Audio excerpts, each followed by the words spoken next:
Continuamos na análise aqui em estúdio e desta vez regresso às minhas colegas do painel de campanha, que fizemos a campanha toda com previsões que eram muito imprevisíveis, e pergunto-lhe, Maria João, se a noite trouxe aquilo que a Maria João estava mais ou menos a ver que ia acontecer. Trouxe, mas eu gostava de elencar aqui aquilo que eu acho a grande questão destas eleições, que é a direita. O que se passou aqui esta noite prova que tem que se olhar para a direita de uma maneira que não estávamos habituados até aqui. Porquê? Ouvimos o Primeiro-Ministro dizer que estava fora do espaço, os dois candidatos fora do espaço do PSD. Calha que nesse espaço podem não estar os candidatos,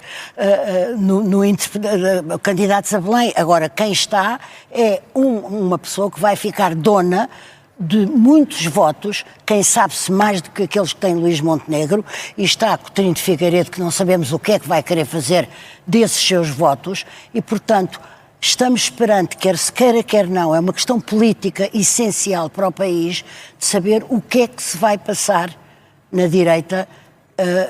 André Ventura percebeu muito bem, só se houve a liderança da direita, foi a primeira coisa que ele disse, foi a primeira a perceber que é isso que está em causa hoje, aqui, é a liderança da direita. Eu gostava só de dizer... E tem outra questão, que se somarmos Ventura e Coutrinho, é uma direita ainda mais expressiva. Exatamente, e portanto... O que é que vai acontecer a essa direita? Ela é de quem? Vai ser liderada de quem? Vai se juntar? Não se vai juntar? Que jogos é que se vão fazer, etc. Mas há duas coisas que eu queria dizer. O Primeiro-Ministro disse que a campanha de Marcos Mendes, evidente, é os serviços mínimos que ele podia fazer, foi muito honrosa, muito decente, muito dedicada, mas houve uma coisa que ele não disse, porque não podia dizer, mas posso eu, é que a campanha de Luís Marcos Mendes foi espantosamente mal organizada, mal escolhidos os sítios onde ele ia, não teve a estratégia, não foi nem muito inteligente, nem nada confinada com os dias de hoje. Foi uma coisa baça, um bocadinho quase sombria, sem entusiasmo e sem energia e sem nenhuma conexão com 2026, com o ano em que estamos. Mas falta de experiência não pode ser, não é? Foi o quê? Alguma soberba de achar que teriam um resultado bastante melhor? Eu não gosto de acusar, mas posso responsabilizar, posso me interrogar sobre a responsabilidade de uma máquina como o PSD, que era capaz de pôr gente, empenho, energia, entusiasmo nas ruas e no país e em várias sedes.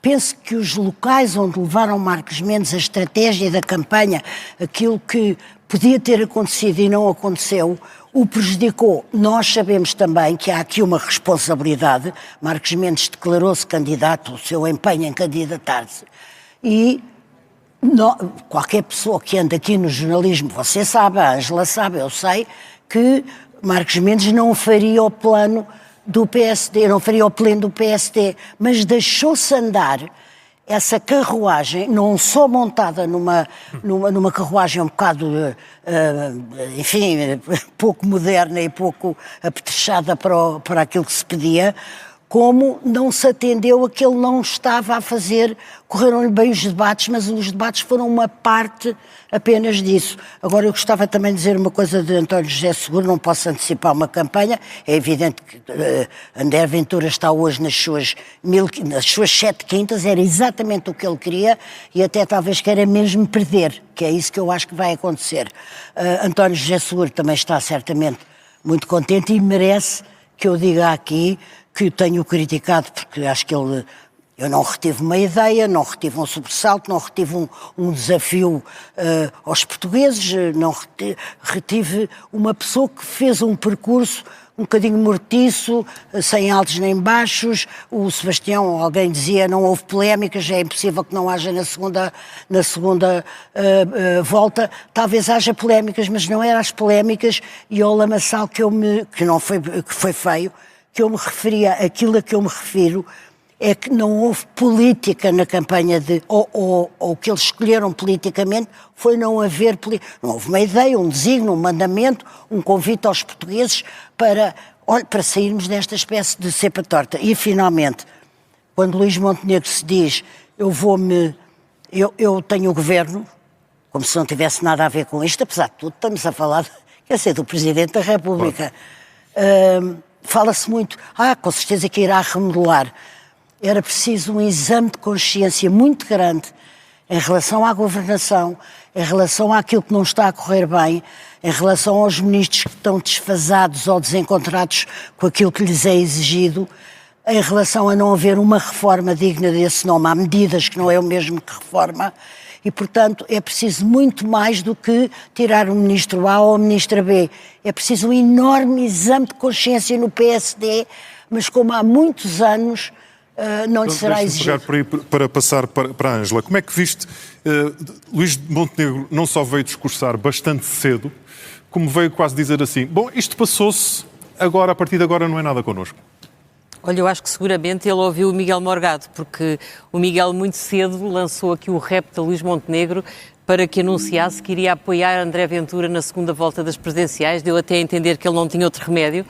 Mas eu acho que desvalorizar o instinto de sobrevivência de Luís Montenegro é sempre um risco muito grande, é muito precipitado começarmos a concluir que Luís Montenegro vai ter a queda do governo anunciada rapidamente ou que vai perder a liderança, não foi isso que ou que vai perder a liderança do seu espaço político.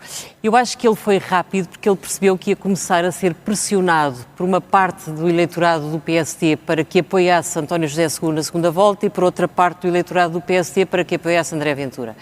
E ele, objetivamente, não lhe convém fazer nem uma coisa nem outra. Ele não pode apoiar Ventura porque partia ao partido mais do que ele já está e o mesmo aconteceria se apoiasse António José Seguro. Ele vai ter que continuar a jogar com os dois. Aliás, repara, o trunfo de funcionamento deste governo é exatamente funcionar com os dois. É falar umas vezes com o Partido Socialista, falar outras com o Chega. Dizemos, não, tem falado muito mais com o Chega, se calhar agora vai falar muito mais com o PS. E porquê? Porque eu acho que manter a legislatura até ao fim é difícil, mas não é impossível.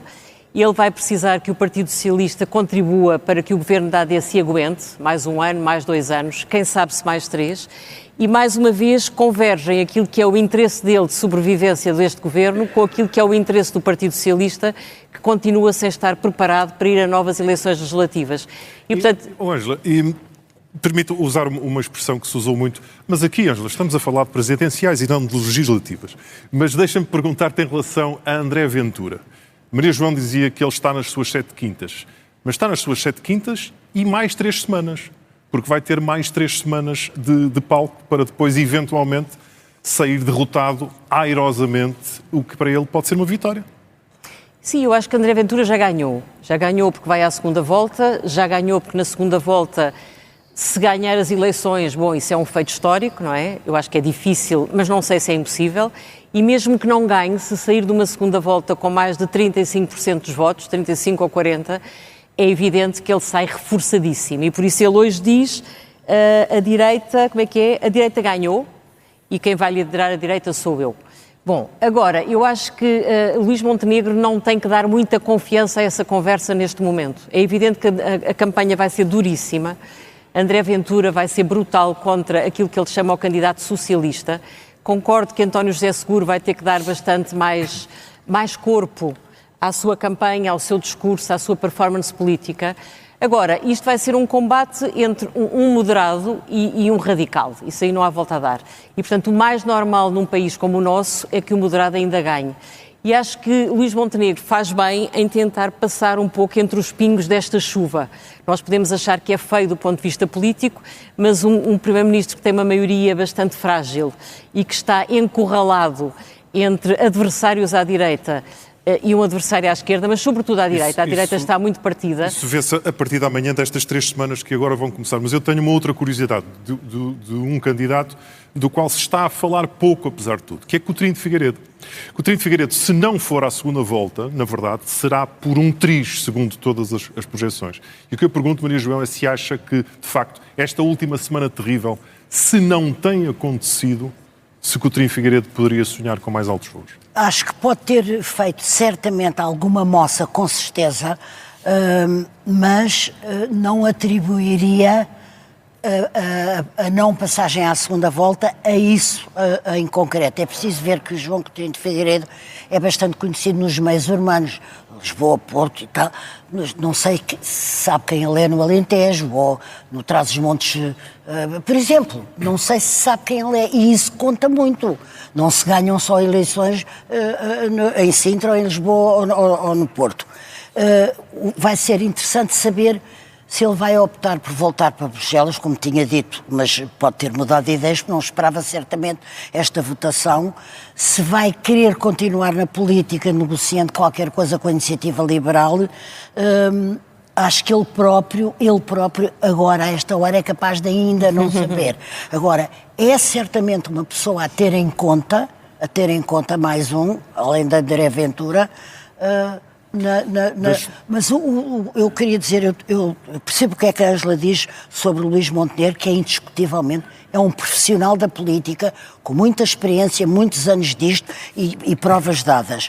Agora, não se pode disfarçar que ele só tem o governo nas mãos e que não há um enorme espaço com 3 pessoas a reivindicar, ou pelo menos 2, a reivindicar a orientação estratégica, a saúde e a existência desse espaço. Mas, Maria João, é que ainda não são 2, porque assim, nós percebemos que Coutinho Figueiredo tem um resultadão nesta campanha. Deixem-me só adiantar uma coisa que podemos afirmar com toda a segurança, é que a segunda volta será seguro Ventura. Coutinho Figueiredo, neste momento, já não tem qualquer hipótese. Mas termina o teu raciocínio. Pronto, mas isso não significa que ele não tenha sido a figura desta campanha eleitoral e mesmo desta noite eleitoral, portanto ele consegue um resultadão. Agora, eu acho que a dúvida não é tanto o que é que Coutinho quer fazer, é o que é que a IEL quer fazer com estes votos de Coutinho Figueiredo. Há bocado ouvi a Mariana Leitão dizer que vai ter que ouvir os órgãos do partido, portanto ela pareceu uma líder um bocadinho atarantada com o resultadão que Coutinho teve nestas presidenciais. Agora, o que é que Luís Montenegro pode fazer olhando para esta IEL, que vale pouquíssimo e que tem pouquíssimos deputados no Parlamento, que mesmo a ele não lhe servem de nada, ele não consegue fazer maioria com a IEL, mas também não pode ignorar o peso de Coutinho Figueiredo. O que é que ele pode fazer? Eu julgo que ele pode começar a trabalhar numa certa aproximação à Iniciativa Liberal, coisa que ele tentou, Rodrigo, nas últimas legislativas, quando chegou a propor uma coligação pré-eleitoral com a IEL não quis. Depois acabou por fazer essa coligação nas 2 maiores câmaras do país, em Lisboa e no Porto, e eu acho que trabalhar mais próximo com a IEL e menos provavelmente com Ventura, com vista a umas legislativas, embora não se saiba quando é que elas vão acontecer, acho que é um caminho que pode fazer sentido para esta AD.